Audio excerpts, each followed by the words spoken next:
പ്രേക്ഷകർക്ക് എൻ്റെ പ്രണാമം. ഭാരതീയ പൈതൃക ഗ്രന്ഥങ്ങളായിട്ട് ഹൈന്ദവ ജനതയുടെ ജീവിത രീതികളെക്കുറിച്ച് പൂർണ്ണമായിട്ടും വിവരിക്കുന്ന ഗ്രന്ഥം, അതിനെക്കുറിച്ചൊന്ന് അറിയണമെന്ന് ധാരാളം വ്യക്തികൾ എന്നെ ഇമെയിൽ വഴിക്ക് അറിയിക്കുകയുണ്ടായി. ഒരു 2-3 പള്ളിയിലെ അച്ഛന്മാരും കുറച്ച് ക്രിസ്ത്യാനികളും അറിയിക്കുകയുണ്ടായി, വേദത്തിൻ്റെ അടിസ്ഥാനത്തിലാണ് നിങ്ങൾ ജീവിക്കുന്നത് എന്നുള്ളതിന് എന്താ അർത്ഥമുള്ളത്? ഞങ്ങൾ വേദം വായിച്ചു നോക്കി, അതിൻ്റെ അടിസ്ഥാനത്തിൽ എങ്ങനെയാണ് ജീവിക്കാൻ സാധിക്കുക എന്ന് ചോദിക്കുകയുണ്ടായി. അറിയാൻ ആഗ്രഹത്തോടു കൂടി ചോദിക്കുന്നവരുണ്ട്, വിമർശിക്കാനായിട്ട് ചോദിക്കുന്നവരുണ്ട്. ഏത് രീതിയിൽ ചോദിച്ചാലും ചോദ്യത്തിന് ഉത്തരം ആവശ്യമാണ്. പ്രത്യേകിച്ച് 100 കോടി ഹൈന്ദവ ജനത അവർ ജീവിക്കുന്ന രീതി, ആചാര വിചാര വിശ്വാസ സങ്കല്പങ്ങളും അനുഷ്ഠാനങ്ങളും ഇവയെല്ലാം എന്തിൻ്റെ അടിസ്ഥാനത്തിലുള്ളതാണ് എന്ന് അറിയണമെന്നൊരാഗ്രഹം. അറിയുന്നവർക്ക് കുറച്ചുകൂടി അഗാധ തലത്തിലേക്ക് പോകാനൊരവസരം, അറിയാത്തവർക്ക് ഇതിലാണല്ലോ എല്ലാം വിവരിച്ചിരിക്കുന്നത് എന്ന് ഒരു സൂചനാരൂപത്തിലെങ്കിലും മനസ്സിലാക്കാനുള്ള അവസരം, അതിനു വേണ്ടിയാണ് ഞാൻ ഈ ഗ്രന്ഥത്തിൻ്റെ വിവരണം നൽകുന്നത്. യഥാർത്ഥത്തിൽ ഭാരതീയ ജീവിതചര്യ മുഴുവനും ധർമ്മശാസ്ത്രത്തിൻ്റെ അടിസ്ഥാനത്തിലാണെന്ന് ഞാൻ സൂചിപ്പിക്കുകയുണ്ടായി. ധർമ്മശാസ്ത്ര ഗ്രന്ഥങ്ങൾ ധാരാളമുണ്ട്. Addition, deletion, modification and correction വരുത്തിയിട്ട് പുതിയ പുതിയ ധർമ്മശാസ്ത്രങ്ങൾ എഴുതാറുമുണ്ട്. അവ ക്രോഡീകരിച്ചിരിക്കുന്നത് മറ്റ് ഗ്രന്ഥങ്ങളിലെ സന്ദേശങ്ങളുടെ സംക്ഷിപ്തമാക്കിയിട്ടാണ്. യഥാർത്ഥത്തിൽ മഹാഭാരതവും രാമായണവും ധർമ്മഗ്രന്ഥങ്ങളാണെന്ന് പറയാൻ കാരണം ധർമ്മശാസ്ത്രത്തിൻ്റെ അടിസ്ഥാനത്തിലാണ് അത് എഴുതിയിരിക്കുന്നത്.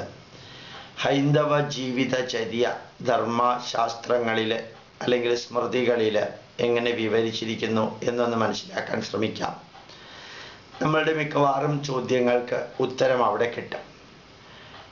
ഈ വിഷ്ണു ധർമ്മശാസ്ത്രം എന്ന് പറയുന്ന വിഷ്ണു സ്മൃതി 100 അധ്യായങ്ങളുള്ളതാണ്. അതിൻ്റെ ഇംഗ്ലീഷിൽ ഉള്ള അബ്സ്ട്രാക്റ്റ് ഇന്നലെ ഞാൻ അപ്ലോഡ് ചെയ്യേണ്ടായി. അത് കണ്ടിട്ടും കേട്ടിട്ടും വായിച്ചിട്ടും പലരും വിളിച്ച് ചോദിക്കുകയുണ്ടായി, അതിൻ്റെ മലയാളം വെർഷൻ കൂടി പറഞ്ഞാൽ മലയാളികൾക്ക് പ്രയോജനം ഉണ്ടാവും. വിഷ്ണു ധർമ്മശാസ്ത്രം 2500 വർഷങ്ങൾക്ക് മുമ്പ് എഴുതിയതാണ്. 2500 വർഷങ്ങൾക്ക് മുമ്പ് എഴുതിയതാണെന്ന് മനസ്സിലാക്കാൻ ഒരു വിഷമമില്ല. ഇതിൽ നിന്ന് ബാക്ക് കാൽക്കുലേറ്റ് ചെയ്താൽ മനസ്സിലാക്കാൻ സാധിക്കും. ഭൂമി ദേവി മഹാവിഷ്ണുവിനോട് ഈ ഭൂമിയിൽ അനീതി, അന്യായം, അധർമ്മം, അസത്യം നിറച്ചും വളരുന്നു എന്നും നിരന്തരമായി ഭൂമിയിലുള്ള ജനങ്ങൾ അധർമ്മത്തിലേക്ക് പോകുന്നു എന്നും അതിന് പരിഹാരമായിട്ട് മാനവരാശി എങ്ങനെ ജീവിക്കണം എന്നുള്ളതിനെക്കുറിച്ച് വിവരിക്കണമെന്ന് മഹാവിഷ്ണുവിനോട് ഭൂമിദേവി പറയുന്നതായിട്ടാണ് വിഷ്ണു സ്മൃതി അഥവാ വിഷ്ണു ധർമ്മശാസ്ത്രം. 1-ാമത്തെ അധ്യായത്തിൽ ഭൂമിദേവി മഹാവിഷ്ണുവിനോട് ചോദിക്കുന്ന ചോദ്യമാണ്. മഹാവിഷ്ണുവിനെ പ്രാർത്ഥിച്ചതിന് ശേഷമാണ് മഹാവിഷ്ണുവിനോട് ചോദിക്കുന്നത്. ഏതാണ്ട് 400ഓളം സന്ദേശങ്ങൾ അതിലുണ്ട്. 2-ാമത്തെ വരിയിൽ മനുഷ്യരെ 4ആയിട്ട് തിരിച്ചിരിക്കുകയാണ്. ജാതിയുടെ അടിസ്ഥാനത്തിലല്ല, കർമ്മത്തിൻ്റെ അടിസ്ഥാനത്തിൽ. പഠിപ്പിക്കുന്നവർ, രാഷ്ട്രത്തെ സംരക്ഷിക്കുന്നവർ, വാണിജ്യ വ്യവസായങ്ങൾ ചെയ്യുന്നവർ, ഇതിലും 3ലും പെടാത്ത ഏത് പ്രവൃത്തിയും ചെയ്യുന്നവർ, അവർ എങ്ങനെ ജീവിക്കണമെന്ന് വളരെ വ്യക്തമായിട്ട് 2-ാമത്തെ അധ്യായത്തിൽ പറയുന്നു. 3-ാമത്തെ അധ്യായത്തിൽ ഒരു രാഷ്ട്രം നിലനിൽക്കുന്നത് ഭരണ സംവിധാനത്തിലൂടെയാണ്. അപ്പോൾ ഈ രാജാവ് പാലിക്കേണ്ട പൂർണ്ണ നിയമങ്ങൾ, 600ഓളം സന്ദേശങ്ങളാണ് രാജാക്കന്മാർക്ക്. രാജാവ് എങ്ങനെയാണ് ഭരിക്കേണ്ടത്, എങ്ങനെയാണ് നികുതി ചുമത്തേണ്ടത്, എത്ര % നികുതി, ജനങ്ങൾക്ക് കൃത്യമായിട്ട് ഭക്ഷണം എത്തിക്കേണ്ടത് എങ്ങനെയാണ്, രാജാവ് എങ്ങനെയാണ് അളവ് തൂക്കങ്ങൾ നിലനിർത്തേണ്ടത്, അതിന് അളവ് തൂക്കങ്ങൾ തെറ്റിച്ചാൽ ശിക്ഷ എന്താണ് എന്ന് രാജാവിൻ്റെ ഭരണാധികാരം വിവരിക്കുന്ന കൂട്ടത്തിൽ 4-ാമത്തെ അധ്യായത്തിൽ വിവരിക്കുന്നു. 5-ാമത്തെ അധ്യായത്തിൽ കൊലക്കുറ്റം, അതേപോലെ കുറ്റകൃത്യങ്ങൾ, കളവ്, കൊലപാതകം തുടങ്ങിയ ധാരാളം തരത്തിലുള്ള കുറ്റങ്ങൾ, അവയ്ക്കുള്ള ശിക്ഷ എന്താണെന്ന് വളരെ സുദീർഘമായിട്ട് 5-ാം അധ്യായത്തിൽ 1000-ഓളം ലൈനുകളിൽ വിവരിക്കുന്നുണ്ട്. 6-ാം അധ്യായത്തിൽ സാമ്പത്തികമായ കാര്യങ്ങളെക്കുറിച്ച് പൂർണ്ണമായിട്ടും വിവരിക്കുന്നത്. കടം കൊടുക്കുക, ഒറ്റി കൊടുക്കുക, അതിൻ്റെ ഇൻട്രസ്റ്റ് എത്രയാണ്, അതെങ്ങനെയാണ് ഡോക്യുമെൻ്റ് തയ്യാറാക്കേണ്ടത് എന്നുള്ളത് 7-ാമത്തെ അധ്യായത്തിൽ കൊടുക്കുന്നു. ഇന്ന് ബാങ്കിൽ നിലവിലുള്ള അതേ സംവിധാനമാണ് 2500 വർഷങ്ങൾക്ക് മുൻപ് എഴുതിയ വിഷ്ണു സ്മൃതിയിൽ 7-ാമത്തെ അധ്യായത്തിൽ കൊടുത്തിരിക്കുന്നത്. സാക്ഷികൾ 8-ാമത്തേൽ വിറ്റ്നസ് ആൻഡ് ദെയർ ക്വാളിഫിക്കേഷൻ, സാക്ഷികൾ ആരൊക്കെയാണ്, സാക്ഷികൾക്കുള്ള ഗുണങ്ങൾ എന്തൊക്കെയാണ് ആവണം, ആരൊക്കെ സാക്ഷികളാവാൻ പാടില്ല എന്നുള്ളതിനെക്കുറിച്ചൊക്കെ വിവരിക്കുന്നുണ്ട്. 9-ാമത്തെ അധ്യായത്തിൽ ദൈവിക പരീക്ഷ, ശിക്ഷ ചെയ്യുന്ന വ്യക്തി, അയാൾ ശിക്ഷ അനുഭവിക്കുന്ന വ്യക്തി ശരിക്കും കുറ്റം ചെയ്തിട്ടുണ്ടോ, കുറ്റം ചെയ്തവന് ലക്ഷണങ്ങൾ എന്തൊക്കെയാണ്, ആ കുറ്റകൃത്യങ്ങൾ അയാൾ ചെയ്തു എന്നുള്ളത് സൈക്കോളജിക്കലി ഫിസിയോളജിക്കലി എല്ലാം എങ്ങനെ തെളിയിക്കാമെന്ന് ഒരു 4 അധ്യായങ്ങളിലൂടെ 9, 10, 11, 12, 13, 14 അധ്യായങ്ങളിലൂടെ വിവരിക്കുന്നു. ഓരോ തരത്തിലുള്ള കുറ്റം ചെയ്ത വ്യക്തിയെ എങ്ങനെ തിരിച്ചറിയാം, എങ്ങനെ അയാളെ ചോദ്യം ചെയ്യണം, എങ്ങനെ അയാളെ കൊണ്ട് സത്യപ്രതിജ്ഞ ചെയ്യിച്ച് ഞാൻ കുറ്റം ചെയ്തു ചെയ്തില്ല എന്നുള്ളതിനെക്കുറിച്ചുള്ള തെളിവെടുപ്പ് നടത്തണം എന്നുള്ളത് സുദീർഘമായിട്ടെന്ന് പറഞ്ഞു കഴിഞ്ഞാൽ 4 അധ്യായങ്ങളിൽ ഏതാണ്ട് 500 വരികളാണ് അതിന് കൊടുത്തിരിക്കുന്നത്. 15-ാം അധ്യായത്തിൽ 12 വിഭാഗത്തിൽപ്പെടുന്ന പുത്രന്മാരെ കുറിച്ച് വിവരിച്ചിട്ടുണ്ട്. അവനവൻ്റെ പുത്രന്മാര്, സഹോദരിയുടെ പുത്രന്മാര്, ദത്തെടുക്കുന്ന പുത്രന്മാര്, നമ്മൾ വളർത്തുന്ന പുത്രന്മാര്, അങ്ങനെയുള്ള പല ഭർത്താവിൽ ഭാര്യയിലുണ്ടായ പുത്രൻ മാത്രമാണ് ഒറിജിനൽ.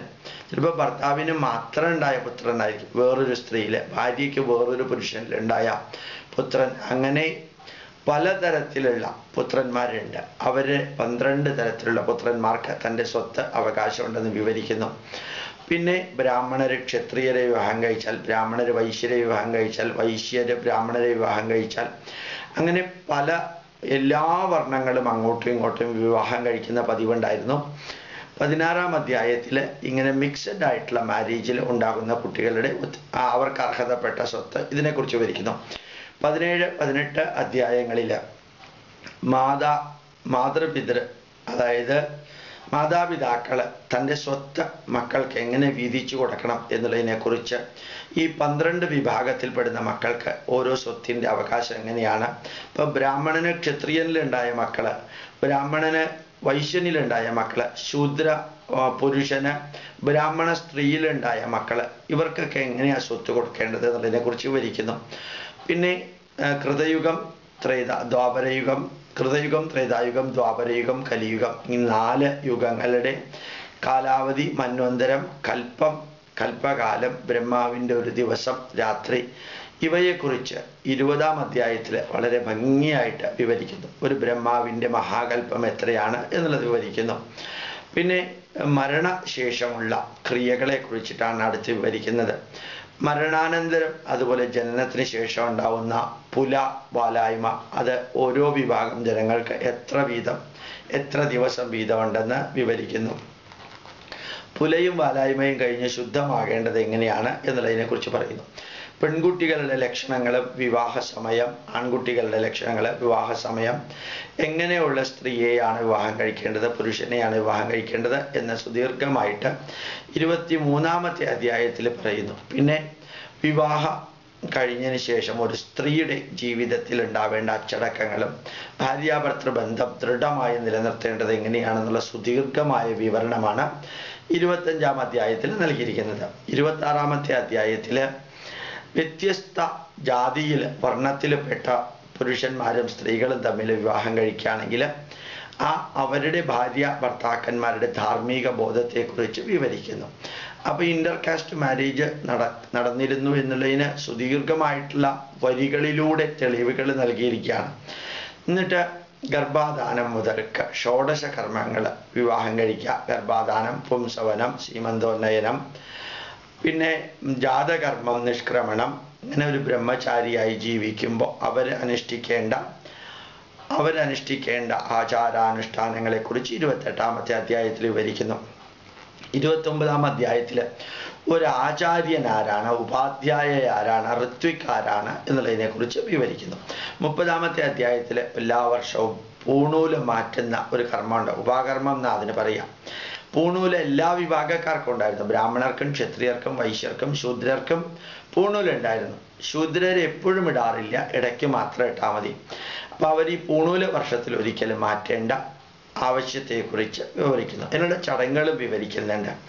പിന്നെ അച്ഛൻ, അമ്മ, ഗുരു ഇവരെ ബഹുമാനിക്കേണ്ട നിയമങ്ങൾ, അവരോട് കാണിക്കേണ്ട രീതികൾ, അവരുമായി ബന്ധപ്പെട്ട മക്കൾ അവരോട് ചെയ്യേണ്ട, ശിഷ്യന്മാര് ഗുരുവിനോട് ചെയ്യേണ്ട ആചാരങ്ങളെക്കുറിച്ച് വിവരിക്കുന്നു. 31ാമത്തെ അധ്യായത്തിൽ 32ാം അധ്യായത്തിൽ ബഹുമാനത്തിന് യോഗ്യരായ, മാന്യരായ, ബഹുമാന്യരായ വ്യക്തികളെക്കുറിച്ച് വിവരിക്കുന്നു. 33ാമത്തെ അധ്യായത്തിൽ മനഃശാസ്ത്രത്തിലെ ദേഷ്യം, അഹങ്കാരം, വാശി, പക ഇവയെല്ലാം നിയന്ത്രിക്കേണ്ടത് എങ്ങനെയാണെന്നും അത് നിയന്ത്രിക്കേണ്ടതിൻ്റെ ആവശ്യത്തെക്കുറിച്ചും വിവരിക്കുന്നു. പിന്നെ ഇനി വിവരിക്കുന്ന പലതരത്തിലുള്ള പാപങ്ങളാണ്. ഏറ്റവും വലിയ പാപം 34ാമത്തെ അധ്യായത്തിൽ അതിപാതകം എന്ന പേരിൽ അറിയപ്പെടുന്നു. 35ാമത്തെ അധ്യായത്തിൽ 5 തരത്തിലുള്ള മഹാപാതകങ്ങളെക്കുറിച്ച് വിവരിക്കുന്നു. മഹാപാതകങ്ങൾ 36ാമത്തെ അധ്യായങ്ങൾ ചെറിയ ചെറിയ പാപങ്ങളെക്കുറിച്ചും കുറ്റങ്ങളെക്കുറിച്ചും അനുപാതകം എന്ന പേരിൽ വിവരിക്കുന്നു. പിന്നെ വളരെ സില്ലി ആയിട്ടുള്ള തെറ്റുകൾ, കുറ്റങ്ങളെക്കുറിച്ച് ഉപപാതകം അഥവാ മൈനർ സീൻസ്, ഉപപാതകം എന്ന രീതിയിൽ വിവരിക്കുന്നു. പിന്നെ നമ്മൾ ജാതിഭ്രംശം, ഒരു വർണ്ണത്തിൽ നിന്ന് അയാൾ നിഷ്കാസിതനാകുന്നു, മറ്റൊരു വർണ്ണത്തിലേക്ക് സ്വീകരിക്കപ്പെടുന്നു. ജാതിഭ്രംശം ഉണ്ടാവാൻ കാരണം എന്തൊക്കെയാണെന്ന് പറയുന്നു. സങ്കരീകരണം എന്ന് പറയുന്നത് ഒരു ചെറിയ പാപമാണ്. മിക്സഡ് കാസ്റ്റ് ഒക്കെ ആയിട്ട് വിവാഹം കഴിക്കുമ്പോൾ ചില കർത്തവ്യങ്ങളും ആചാരങ്ങളും അവർക്ക് ഇല്ലാതെയാവും. സങ്കരീകരണം ക്രിമിനൽ തെറ്റൊന്നുമല്ല, ചില ആചാരങ്ങൾ അവർ അനുഷ്ഠിക്കേണ്ട. അതുപോലെ തന്നെ അപാത്രീകരണം, നമ്മൾ നല്ല കൂട്ടുകെട്ടല്ല ചീത്ത കൂട്ടുകെട്ടിലൂടെയാണ് ജീവിക്കുന്നതെങ്കിൽ അവർക്ക് ചില കർമ്മങ്ങൾ നിഷിദ്ധമായി തീരും. അതിനെക്കുറിച്ച് 40ാം അധ്യായം പൂർണ്ണമായിട്ടും വിവരിക്കുന്നു. 41ാമത്തെ അധ്യായം മലിനീകരണം, നിഷിദ്ധമായിട്ടുള്ള ഭക്ഷണങ്ങൾ കഴിക്കാം, മദ്യം കഴിക്കാം, മാംസം കഴിക്കാം, അങ്ങനെയുള്ള കർമ്മങ്ങൾക്കെല്ലാം പ്രായശ്ചിത്തം വിധിക്കുന്നുണ്ട്. പ്രായശ്ചിത്തം ചെയ്തില്ലെങ്കിൽ അയാൾ അനുഭവിക്കേണ്ടി വരുന്ന പാപം, അതാണ് 41ാം അധ്യായത്തിൽ മലിനീകരണ പാപം എന്ന് പറയുന്നത്. 42ാമത്തെ അധ്യായത്തിൽ മറ്റ് ചില തെറ്റുകളുണ്ട്. മോഷണം ചെയ്യുക, അസഭ്യം പറയുക, മറ്റുള്ളവരെ അടിക്കുക, ശിക്ഷിക്കുക, യോഗ്യതയില്ലാത്തവര് മറ്റുള്ളവരെ ശിക്ഷിക്കുക, അടിക്കുക ഒക്കെ ചെയ്യുമ്പോൾ ചെറിയ പാതകങ്ങളാണ്. അതൊക്കെ പ്രകീർണക പാതങ്ങൾ എന്ന രീതിയിൽ 42ാം അധ്യായത്തിൽ പറയുന്നുണ്ട്. പിന്നെ പലതരത്തിലുള്ള പാപികളുടെ ലക്ഷണങ്ങൾ പറയുന്നുണ്ട്. ഈ പാപം ചെയ്തവരെല്ലാം അടുത്ത ജന്മത്തിൽ എന്തായി തീരും എന്ന് പറയുന്നുണ്ട്. നമ്മളിങ്ങനെ മുജ്ജന്മകൃത പാപം എന്നൊക്കെ പറയാറുണ്ട്. ഇവിടെ അടുത്ത കാലത്തൊരു വക്കീൽ പറയേണ്ടായി, മുജ്ജന്മകൃതം പാപം വക്കീല് രൂപേണ ജായതേ എന്ന്. ഈ വക്കീൽ ആയിട്ട് അനുഭവിക്കുന്ന ദുരിതത്തെക്കുറിച്ച് പറയുമ്പോഴാണ് അദ്ദേഹം പറഞ്ഞത്. അപ്പോൾ ചെയ്ത പാപങ്ങളുടെ അടിസ്ഥാനത്തിൽ ജന്മം മാറുന്നത് 40ാം അധ്യായത്തിൽ പറയുന്നുണ്ട്. ജന്മം മാറുന്നതെന്ന് വെച്ചാൽ പുനർജന്മത്തിൽ എന്തെല്ലാം ആയിത്തീരുമെന്ന്. പാപം ചെയ്തവർക്കുണ്ടാകുന്ന വിവിധ തരത്തിലുള്ള രോഗങ്ങളെക്കുറിച്ചാണ് 45ാമത്തെ അധ്യായം പറയുന്നത്. 46ാമത്തെ അധ്യായത്തിൽ ഈ പാപം ചെയ്തവര് പാപത്തിൽ നിന്ന് മോചനം നേടാൻ എന്തെല്ലാം പ്രായശ്ചിത്തങ്ങളാ ചെയ്യേണ്ടത്. ഇതൊരു 10,000-ഓളം പ്രായശ്ചിത്ത കർമ്മങ്ങളാണ് 46ാമത്തെ അധ്യായത്തിൽ പറയുന്നത്. 47ാമത്തെ അധ്യായത്തിൽ ഈ ഭക്ഷണം നിയന്ത്രിച്ച് വ്രതമെടുത്ത് ശുദ്ധി ചെയ്ത് എങ്ങനെയാണ് പാപപ്രായശ്ചിത്തം നേടുക എന്ന് 47ാമത്തെ അധ്യായത്തിൽ. 48 അതേപോലെ തന്നെ ചില ഇലകൾ മാത്രം തിന്ന് ജീവിക്കേണ്ട, ചില പകുതി വേവിച്ച ധാന്യങ്ങൾ തിന്ന് പാപപ്രായശ്ചിത്തം ചെയ്യേണ്ടതിനെ കുറിച്ച് വിവരിക്കുന്നുണ്ട്. പിന്നെ 49-ാമത്തെ അധ്യായത്തിൽ ആത്മീയമായ വഴിയിലൂടെ പാപപ്രായശ്ചിത്തം കാണാൻ വിഷ്ണു വ്രതം അനുഷ്ഠിക്കേണ്ടത് എങ്ങനെയാണെന്ന് വിവരിക്കുന്നുണ്ട്. 50-ാമത്തെ അധ്യായത്തിൽ നരഹത്യ, മനുഷ്യനെയും മൃഗങ്ങളെയും കൊന്നാലുള്ള പാപം, അതിനുള്ള പ്രായശ്ചിത്തം വിവരിക്കുന്നു. പിന്നെ മദ്യം, മാംസം ഇവയെല്ലാം കഴിച്ചാൽ ഉണ്ടാകുന്ന പാപപ്രായശ്ചിത്തം 51-ാമത്തെ അധ്യായത്തിൽ വിവരിക്കുന്നു. പിന്നെ സ്വർണം, ധാന്യം, അതേപോലെ തന്നെ നാണയങ്ങൾ, സ്വത്ത് ഇതെല്ലാം അപഹരിച്ചാലുള്ള പാപം, അതിൻ്റെ പ്രായശ്ചിത്തം വിവരിക്കുന്നു. പിന്നെ വേശ്യകളുമായിട്ട് ലൈംഗിക ബന്ധം പുലർത്തിയാലുള്ള പാപം, അതിൻ്റെ പ്രായശ്ചിത്തം. പിന്നെ മറ്റ് പാപം ചെയ്തവരുമായിട്ട് ചേർന്ന് പാപം ചെയ്യാൻ പ്രേരിപ്പിക്കുമ്പോൾ ഉണ്ടാകുന്ന പാപത്തെക്കുറിച്ച്. ഈ പാപം എന്ന വാക്ക് ഇവിടെ ബൈബിളിലെയോ ഖുറാനിലെയോ അർത്ഥമല്ല. പാപം എന്ന് പറഞ്ഞാൽ നമ്മൾ ചെയ്യുന്ന ദുഷ്കർമ്മത്തിൻ്റെ ബലത്തിനെയാണ്, പാപകർമ്മത്തിൻ്റെ ബലത്തിനെയാണ് പാപം എന്ന് പറയുന്നത്. അല്ലാണ്ട് ദൈവത്തിൻ്റെ കൂട്ടത്തിൽ നിൽക്കലും ദൈവത്തിനെതിരെ ചെയ്യലും ദൈവത്തിന് ഇഷ്ടമുള്ളത് ചെയ്യലും അതൊന്നും അല്ല ഇവിടെ പാപവും പുണ്യവുമായിട്ട് കണക്കാക്കുന്നത്. നമ്മുടെ താൻ നിരന്തരം ചെയ്യുന്ന കർമ്മങ്ങൾ അതിൻ്റെ ഫലം താൻ അനുഭവിച്ചിടുകെന്നേ വരും. അടുത്തത് സ്വകാര്യമായിട്ട് ചിലരെല്ലാം പാപം ചെയ്യാറുണ്ട്, പബ്ലിക് അറിയാതെ. അങ്ങനെ സ്വകാര്യമായിട്ട് ചെയ്യുന്ന പാപങ്ങൾ പിന്നീട് പുറത്തേക്ക് അറിയുമ്പോൾ അവർ ചെയ്യേണ്ടതായ പ്രായശ്ചിത്ത വിധി. പിന്നെ ഗായത്രി മന്ത്രം ജപിച്ച് പാപങ്ങളിൽ നിന്ന് മോചനം നേടേണ്ടത് എങ്ങനെയാണ് എന്നുള്ളതിനെക്കുറിച്ച്. വേദമന്ത്രം ചൊല്ലിയിട്ട് പാപത്തിൻ്റെ മോചനം നേടാൻ 56-ാം അധ്യായത്തിൽ വിവരിക്കുന്നു. പിന്നെ എങ്ങനെയാണ് പാപികളെ, ദുഷ്കർമ്മം ചെയ്യുന്നവരെ, ദുഷ്കർമ്മ ഫലം അനുഭവിക്കുന്നവരെ പൂർണ്ണമായിട്ടും നല്ല മനുഷ്യരെ അവോയ്ഡ് ചെയ്യേണ്ടത് എങ്ങനെയാണ് അവരിൽ സംസർഗമില്ലാതെയാക്കേണ്ടതെന്ന് 57-ാമത്തെ അധ്യായത്തിൽ വിവരിക്കുന്നു. പിന്നെ സ്വത്ത്, നമ്മൾ ഈ ബ്ലാക്ക് മണി എന്നൊക്കെ പറയുന്നില്ലേ, അതിനെ ശുദ്ധമായിട്ടുള്ള സ്വത്ത്, അശുദ്ധമായിട്ടുള്ള സ്വത്ത്, മിശ്രിതമായിട്ടുള്ള സ്വത്ത്, ബ്ലാക്ക് മണി, വൈറ്റ് മണി എന്നൊക്കെ പറയുന്ന അതേപോലെയുള്ള വിവരണമാണ് 58-ാം അധ്യായത്തിൽ 200ഓളം വരികളിലൂടെ തരുന്നത്. പിന്നെ 51-ാമത്തെ അധ്യായത്തിൽ ദാനം, ഭിക്ഷക്കാർക്ക് ദാനം കൊടുക്കേണ്ടത്, അന്നദാനം ചെയ്യേണ്ടതിൻ്റെ മഹത്വം 59-ാമത്തെ അധ്യായത്തിൽ പറയുന്നു. നമ്മുടെ പ്രഭാത കൃത്യങ്ങൾ, ശരീരം വൃത്തിയാക്കേണ്ടതിനെ കുറിച്ച് സുദീർഘമായിട്ട് 60-ാം അധ്യായത്തിൽ പറയുന്നു. പല്ല് തേക്കേണ്ട രീതിയെക്കുറിച്ചും അതിനുപയോഗിക്കേണ്ട വൃക്ഷ ഇലകളെക്കുറിച്ചും പല്ല്, നാക്ക്, വായ, മൂക്ക് ഇതെല്ലാം വൃത്തിയായി സൂക്ഷിക്കേണ്ടതിനെ കുറിച്ച് 60-ാം അധ്യായത്തിൽ പറയുന്നു. 61-ാമത്തെ അധ്യായത്തിലും അതിൻ്റെ തുടർച്ചയായിട്ടുണ്ട്. പിന്നെ 62-ാം അധ്യായത്തിൽ വേദമന്ത്രങ്ങൾ ചൊല്ലിയിട്ട് ആചമനം ചെയ്യേണ്ടത് എങ്ങനെയാണ് എന്നുള്ളതിനെക്കുറിച്ച് വിവരിക്കുന്നു.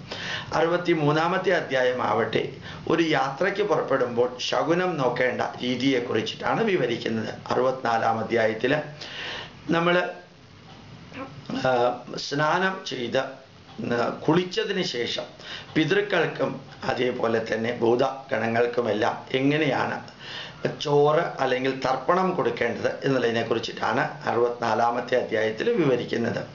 പിന്നെ പൂജാവിധികളെക്കുറിച്ച് ചെറിയ രീതിയിലാണെങ്കിലും നമ്മൾ വാസുദേവാർച്ചന, വിഷ്ണു പൂജ, ശിവപൂജ നടത്തേണ്ടത് എങ്ങനെയൊക്കെയാണെന്നാണ് പിന്നെ വിവരിക്കുന്നത്. തുടർച്ചയായിട്ട് ഈ പൂജയ്ക്ക് ആവശ്യമായിട്ടുള്ള പുഷ്പങ്ങൾ, വസ്ത്രങ്ങൾ, ഭക്ഷ്യവിഭവങ്ങൾ, നിവേദ്യങ്ങൾ ഇതിനെക്കുറിച്ചും ഓരോ തരത്തിലുള്ള പൂജയെക്കുറിച്ചും വിവരിക്കുന്നുണ്ട്. അതിനുശേഷം പിന്നെ കുടുംബജീവിതത്തിലുള്ള വിവരണങ്ങളാണ്. ചില ദിവസങ്ങളിൽ ഭാര്യയുമായിട്ട് സംഗമിക്കരുത്, അവർക്ക് പീരീഡ് ആണെങ്കിൽ ആ പീരീഡ് സമയത്ത് സെക്ഷുവലായിട്ടുള്ള ലൈംഗിക കർമ്മങ്ങൾ പാടില്ല എന്നുള്ളതിനെക്കുറിച്ച് വിവരിക്കുന്നു. നീ ഉറങ്ങേണ്ട സ്ഥലം, ഉറങ്ങേണ്ട സമയം, ഉറങ്ങേണ്ട രീതികൾ, എങ്ങനെ ഉറങ്ങാൻ പാടില്ല എന്നുള്ളതിനെക്കുറിച്ച് ഉറക്കവുമായിട്ട് ബന്ധപ്പെട്ട, ഉറക്കത്തിൻ്റെ സ്ഥലവുമായി ബന്ധപ്പെട്ട സുദീർഘമായിട്ടുള്ള വിവരണങ്ങളുണ്ട്. പഞ്ചജ്ഞാനേന്ദ്രിയങ്ങളെയും കർമ്മേന്ദ്രിയങ്ങളെയും എങ്ങനെയാണ് നിയന്ത്രിക്കേണ്ടത് എന്ന് 72-ാം അധ്യായത്തിൽ വിവരിക്കുന്നു.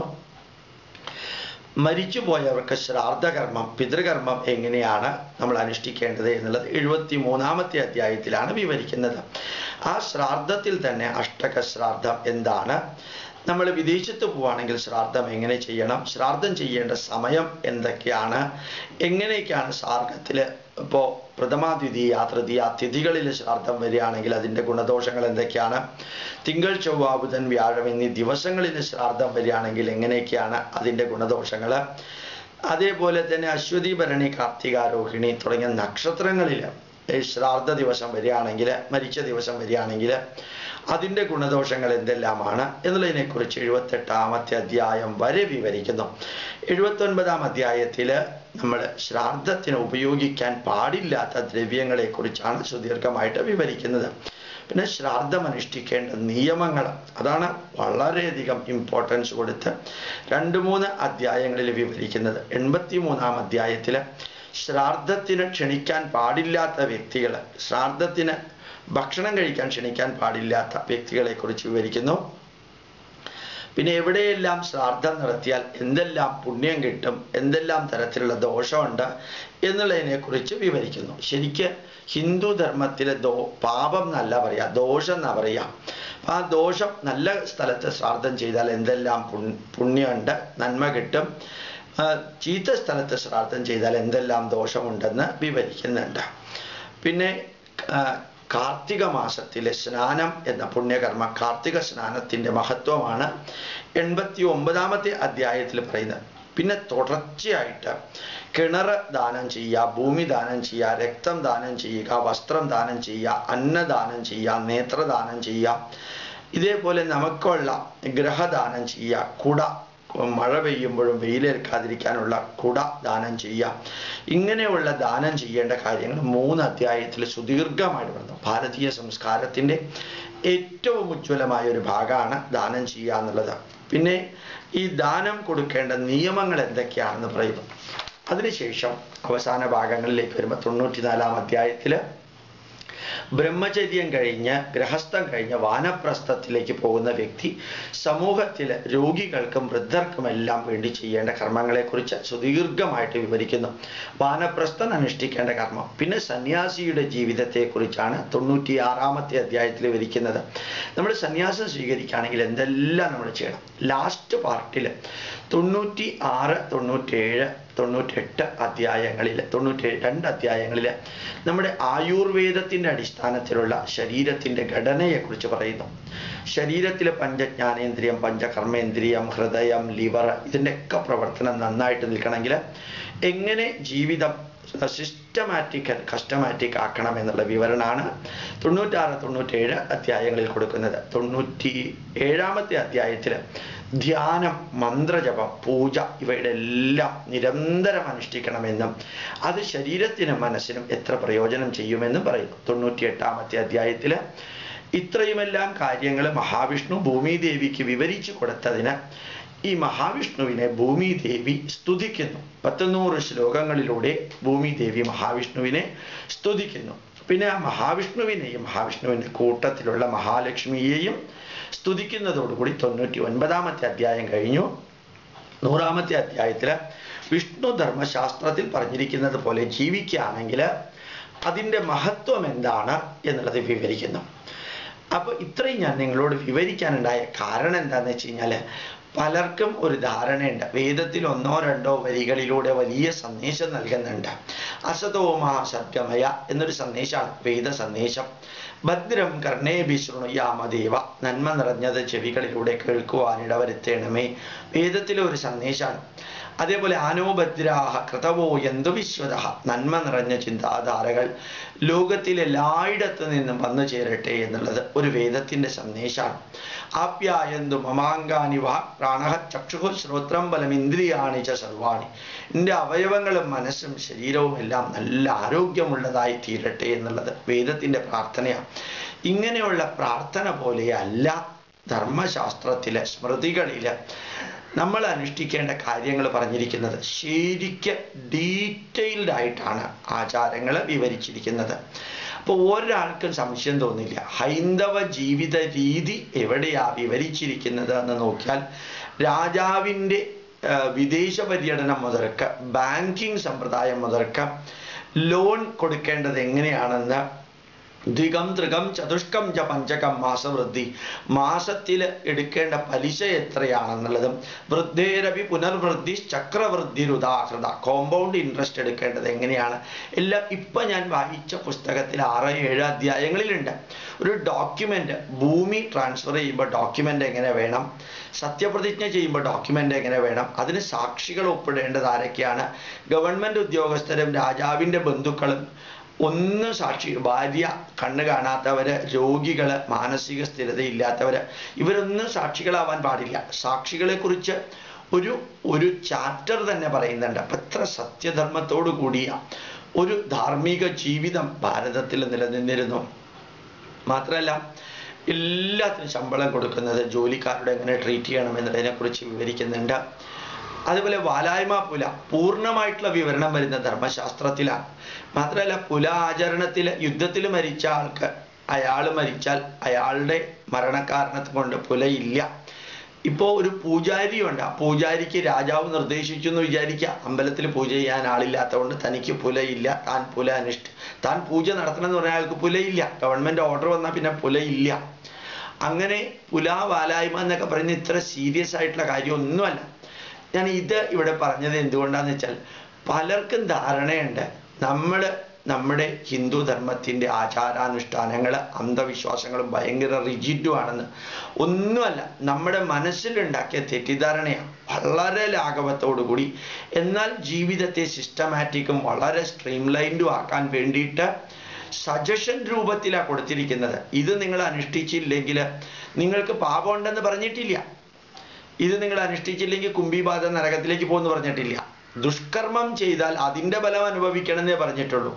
ഈ വിഷ്ണു ധർമ്മശാസ്ത്ര പ്രകാരം ജീവിച്ചില്ലെങ്കിൽ നിങ്ങൾ നരകത്തിലേക്ക് പോകുമെന്ന് പറഞ്ഞിട്ടില്ല.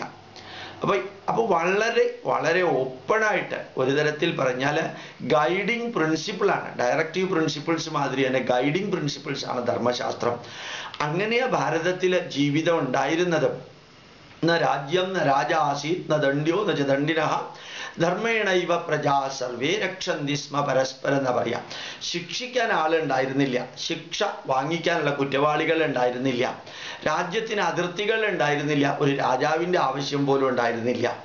ധർമ്മത്തിൻ്റെ അടിസ്ഥാനത്തിൽ പ്രജകൾ തന്നെത്താനെ അച്ചടക്കം പാലിച്ച് ജീവിച്ചിരുന്നു. ആ ധർമ്മത്തിൻ്റെ അടിസ്ഥാനത്തിലുള്ള ജീവിതമാണ് യഥാർത്ഥത്തിൽ ധർമ്മശാസ്ത്രം വിവരിക്കുന്നത്. അത് വലിയ പുസ്തകമാണ്. അത് ട്രാൻസ്ലേറ്റ് ചെയ്യാനുള്ളൊരു ഭാഗ്യം എനിക്കുണ്ടായി.